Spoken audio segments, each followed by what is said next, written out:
Hello, ladies and gentlemen, 'tis I, Michael A. Graham, aka the Multi-Voice. I have many voices, but one opinion, and today it is another episode of Nostalgia-Ween. And today I got a review for you today, folks.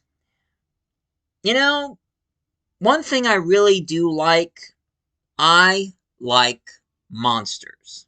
My taste of horror is mostly involving monsters. And that's why I always like the Universal monsters, because they were like the original term of monsters, like Dracula, Frankenstein, the Wolfman, the Mummy, Creature of the Black Lagoon.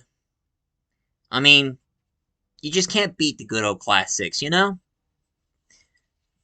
And today, review is going to be, I'm going to review to you today is The Monster Club. Now, The Monster Club was made back in 1981, and it was one of the interesting movies ever made.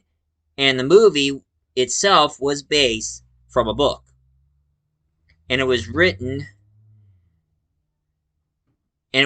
by R. Chetwynd-Hayes.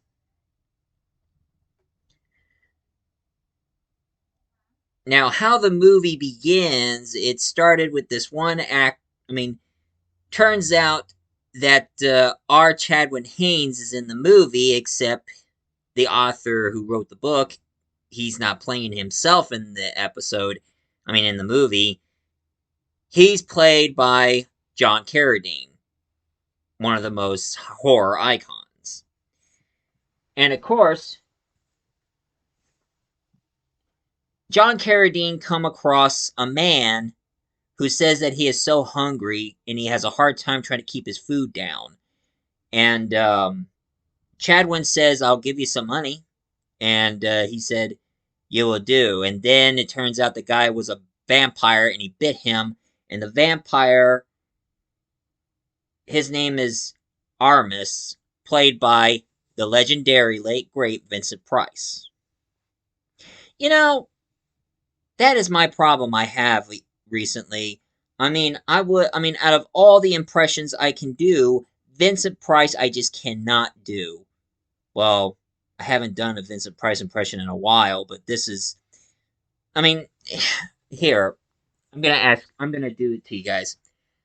How do you do? My name is Vincent Price. It is wonderful to see you all here, and welcome to my home.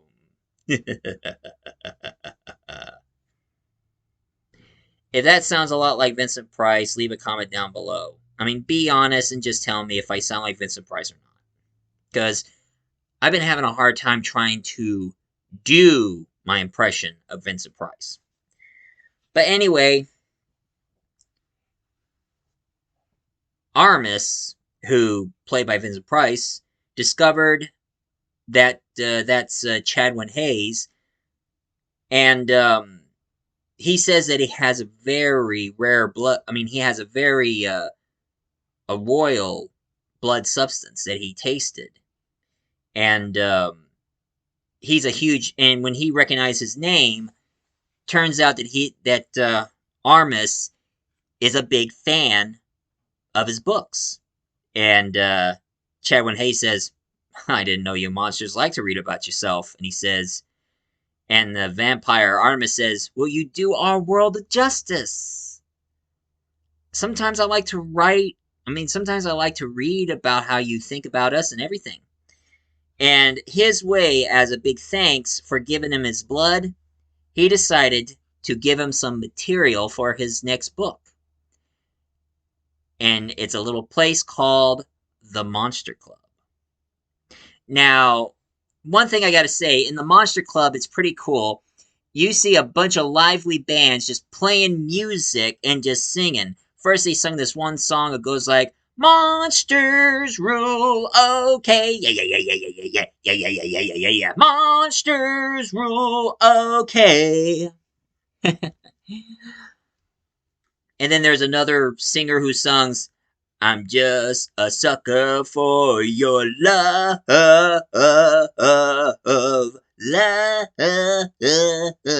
I'm just a sucker for your love.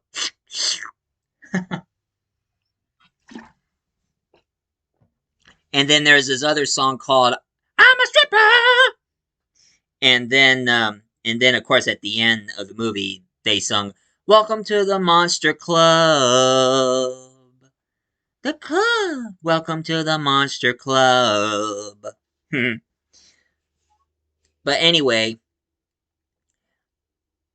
Aramis decided to take Chetwynd into the Monster Club and told the waiter to his usual table. And when the waiter was about ready to bite Chetwynd, Aramis was like, Wolfgang. And of course, the waiter gave him a little bit of advice, give him some tomato soup. I mean, tomato juice, so it'll be less conspicuous. And he was like, okay. And one thing that Chetwynd saw is this picture on the wall, which is a monster geometrical chart. Now, this one is a chart that's pretty interesting, I do find. It's a chart of all the monsters and their offsprings if they always keep on mixing with other monsters. Like if a werewolf mixed with a ghoul will be called a were-ghoul. If a vampire mixed with a ghoul, it'll become a vamp-ghoul. And if a werewolf mixed with a vampire, it'll be called were-vamp.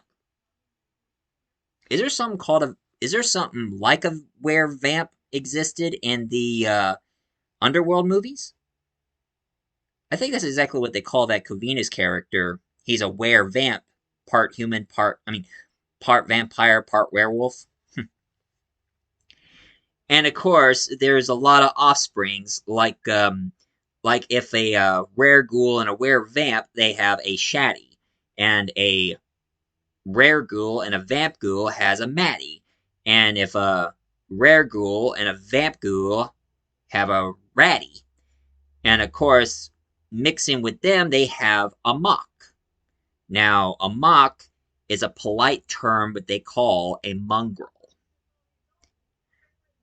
Now, if a mock mix with any of the other creatures, their offspring will be called a shad mock. And that's what's going to start, because bear in mind, the movie is an anthology series. It's an anthology movie, so they have a lot of short stories. Now, the first story is, of course, the Shadmock's Tale, and it's about a Shadmock named Raven, who's played by James Lawrenson. And of course, how the story goes, there was a guy who goes by the name of George and his girlfriend Angela Jones. They're trying to find the richest person and sucker him so they can get all his money. So Angela Jones found a wanted ad on the newspaper, somebody who can organize their stuff, their knickknacks and things. So she decided to take an advantage of taking that position. And when she first saw Raven, he saw his Shad Monk's appearance. She was horrified over his appearance. A lot of speeders out there. But anyway, here's one thing you should know. You should not upset someone who is a Shad Mock, because nobody cannot survive from a Shad Mock's whistle. So every time of a Shad Mock's whistle, the result is catastrophic. Anybody who gets encountered by the Shad Mock's whistle leave their body burned really bad. Because when Raven, the Shad Mock, was outside with the birds, he was feeding them until one cat attacked one of his birds. So he has to do one thing to that cat.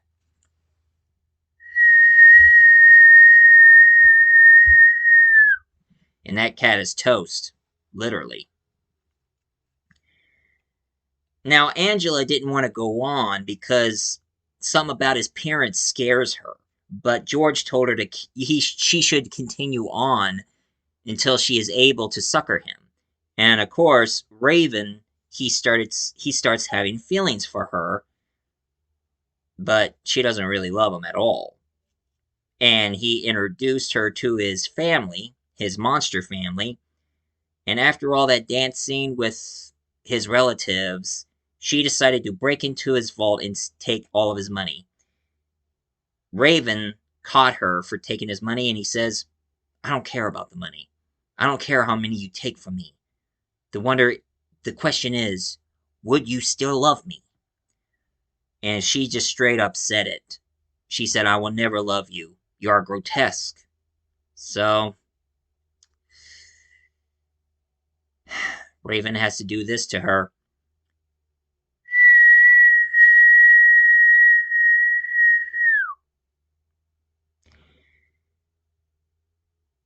And now, Raven sat by himself, crying his eyes out, while Angela ran to George's house, completely burned, and George went mad over what the Chapmunk did to Angela.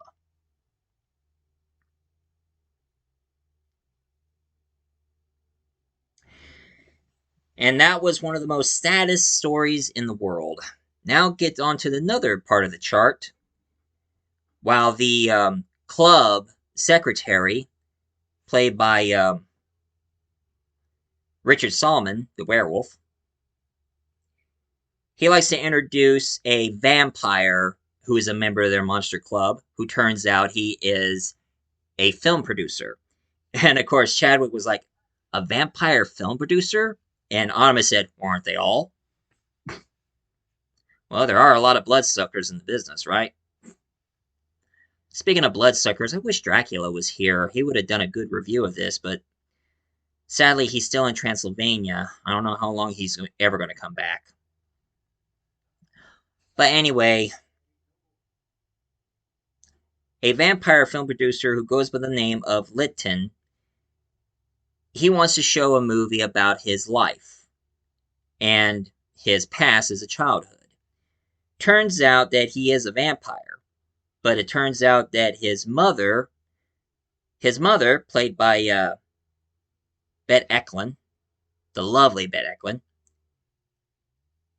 who is human, and his father is a vampire, played by Richard Johnson. Now, Littom, he had a hard life because he was bullied in high school and everything. Because his father is from another country and he works at nights, so he never shows up during the day. And he always has business in the night shift, so that's why he hardly has time with his dad.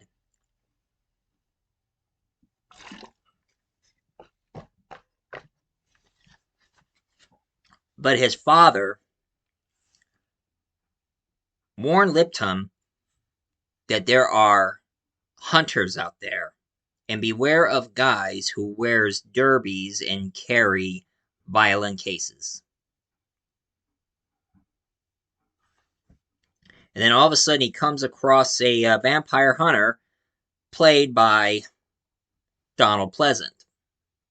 I guess when he's not busy trying to stop Michael Myers, he's also hunting vampires, I guess.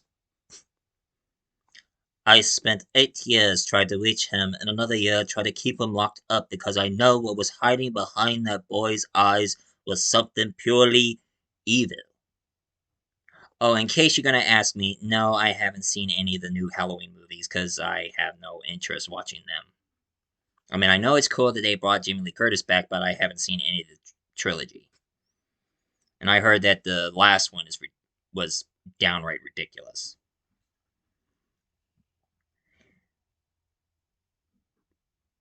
And then when Donald Pleasant he tells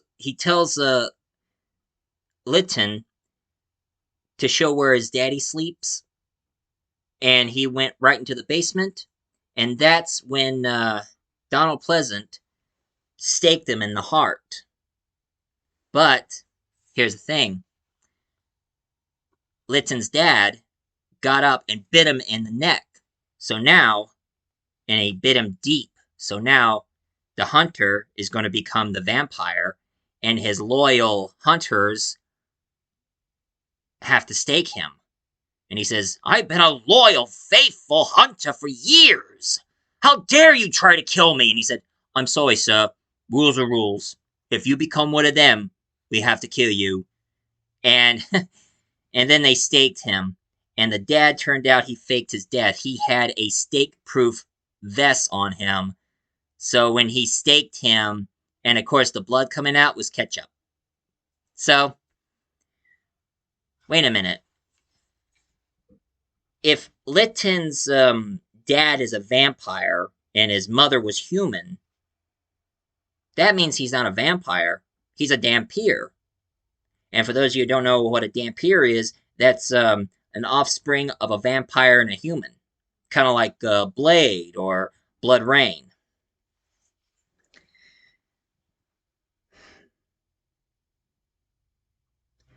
And then to the final story. The Hume Ghoul story. When he saw this face of this little girl on the bottom of the chart, he was like, "Who's that? She ain't any of the other ones." And he said, "Well, that's a Hume Ghoul. That's what happens if a ghoul takes a fancy to a human." And now it's time for the Hume Ghoul story. A film director who goes by the name of Sam, played by Stuart Whitman, he wanted to find a new location because he's filming a horror story, and he's trying to find a new location, a scary location, where he can film some more for his horror movie. And then he went through a fog into an abandoned-looking, old, abandoned town, and he comes across the innkeeper, played by Patrick McGee. He finally discovers that these people who live in that town, they're Hume ghouls. They're not human. They're part human, part ghouls. And then he meets the innkeeper's daughter, who goes by the name of Luna, played by Leslie Dumlin. Now, Luna, she's not a complete Hume ghoul, so she's more human than ghoul. So she kind of helps Sam out trying to make his escape, because it turns out these Hume ghouls are planning to kill and eat Sam. And he found an abandoned church, so he ran towards that church. And one thing about these Hume ghouls, they are weak with crucifix. And one thing Sam did is he found a mummified body covered in dirt and cobwebs, and in front of him was his journal. So he read the dead body's journal, talking about how it all happened. You see, the guy who wrote the book, he was a minister of his town. And instead of getting rid of that one ghoul who showed up in his town, he decided to bring him in for sympathy. He bathed him, he cleaned him, and started treating him properly. But every night when he goes out, he sees that ghoul just eating a dead body out of the grave, and more of them came. And it turns out that that ghoul that he nurtured had a fascination towards his daughter, and his daughter started falling in love with him. So now, that's how all the Hume ghouls started. It's from that minister's sympathy towards a ghoul, which pretty much started the Hume ghoul race. So now Sam tried to get out of here with the help of Luna, and they try to run for their lives, and she told him that they know how to take him out by throwing rocks. If rocks hits them in the head, they'll knock out. I mean, when they were hunting, they always throw rocks at animals' heads, so they knock them out before they're ready to eat them. So they were throwing rocks, and And when they were about ready to make their escape, Luna gets hit in the head by a rock, and she died. But Sam quickly ran until he found a police car, a cop car, and he told him that there is a girl who died out there from this town he escaped in. Take him to the police station. So the two cops put him in their car, but instead of taking him to the police station, they took him back to the town, where all the Hume ghouls start surrounding the cars. And of course, the two officers, they revealed their fangs, showing that they were Hume ghouls themselves. So now Sam screamed.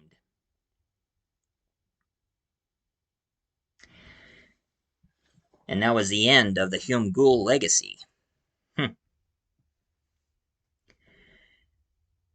Anyway, Chetwynd heard enough stories.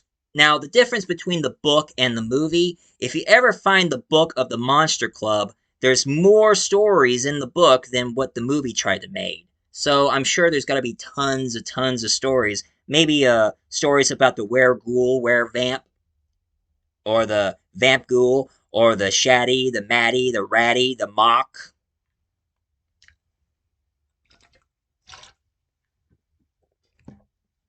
I mean, it's obvious. Anyway, Chetwynd decided to leave, but Armis, the vampire, he wanted him to become the member of the Monster Club. But he said he's not a. But Chetwynd said, "I'm not a monster," and he said, "You're one of the greatest monsters of them all." And then he asked the club secretary, could he be the member? But he was like, "But he's a human." And all the monsters saying, "No, he can't be human. What can a human do?" Here's the thing: the vampire explained to all the monsters what humans can do: shooting, stabbing, strangulation, disembowel, hit by motor cars, nuclear power plants, uncurable diseases, and tons of things that not many people don't even want to hear what they can do for the delicate stomach. I know what he's getting at. They say that the worst monster of them all is us. Don't believe me? Look up Jeffrey Dahmer, John Wayne Gacy, and Ted Bundy, Zodiac, and Jack the Ripper. I mean, out of all the monsters and supernatural stories, us humans, we are the worst monster of them all because you never know what we be capable of if we dapple into the dark side of ourselves.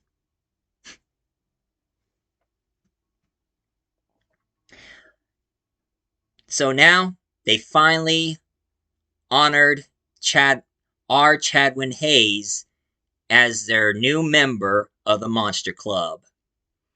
And, of course, they play the song, "Welcome to the Monster Club, the Monster Club. Welcome to the Monster Club."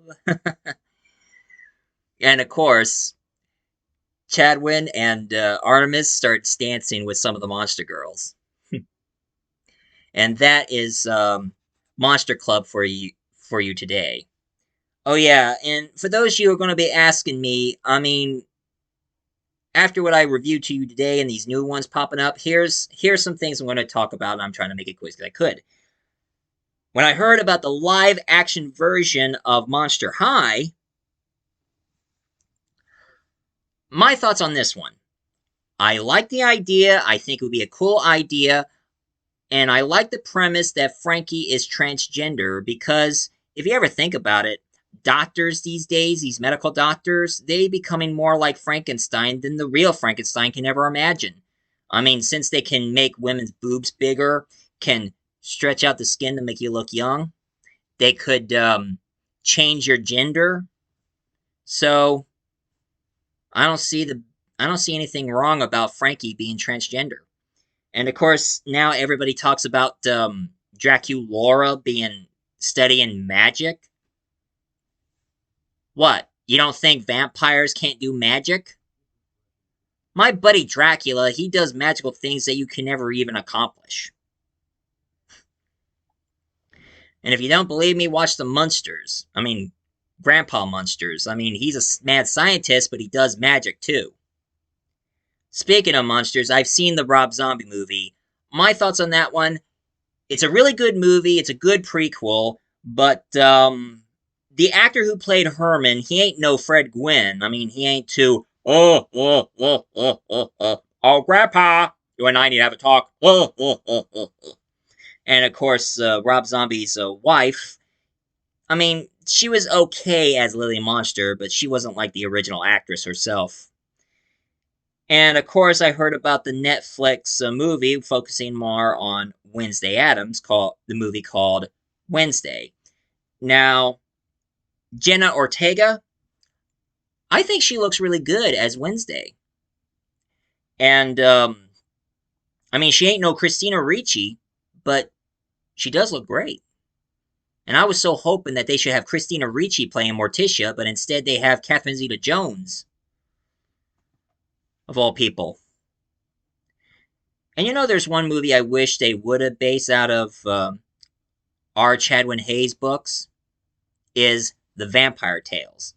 I wonder if his books are kind of close to Anne Rice's books. You know me, I'm just a sucker for vampires. Well, this is my review for the day, folks. If you like this review of the Monster Club, please leave a comment down below, hit like and subscribe for more, and stay tuned for more Multi-Voice-Oween.